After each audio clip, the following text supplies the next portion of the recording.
Artıq fanın deməli kabellərini çıxartdıq. Deməli fanın şuruplarını açdıq. Prostatadan şırınqları çıxardırıq. Bunu yavaş yerindən çıxardırıq.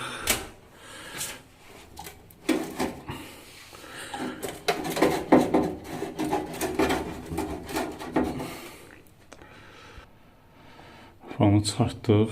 Gördüyünüz kimi içi tozludur. Ona görə də kombidə Y3 xətası verildi. Bunu təmizləyib təzədən qoyacağıq yerinə. Problem burada bundan da ola bilər. Prostat var burada, prostat. Ondan da ola bilər. Prostat deyirlər buna.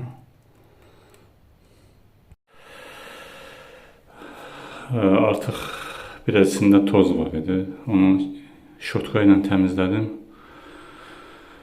Amma məsləhətdir ki, için biraz da su ilə yağ, tozla. Amma bu dolağa dəyməmək şərti ilə.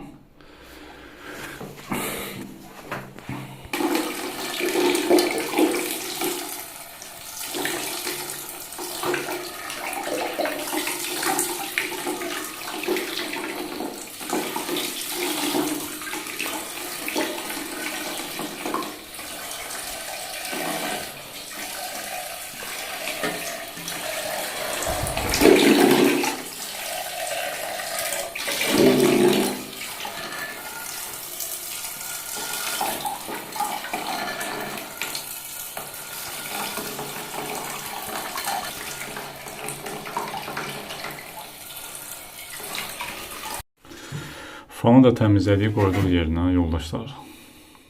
Amma yenə Y3 qəzası göstərirdi, problem göstərir Y3.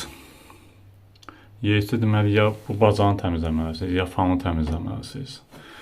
Ya da burada prosestat reləsi var, ondan ola bilər. Bunda iş prinsipi nədir? Deməli kombi işə düşəndə fan qoşulur, buradan hava axını gəlir. Burada içəridə kontaktor var. Kontaktor qoşur ki, qaz datçiki var.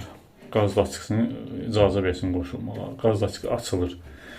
Bu prosesat reləsi işləməsə, ya olmasa, bu qoşular qazı vurar içəri. Bu da tutulubsa, artıq ya da baca, ya fan xarabdırsa, qazı içəri vura bilər. Ona görə bu qaz datçikinin qoşulub açılmasına icazə verir.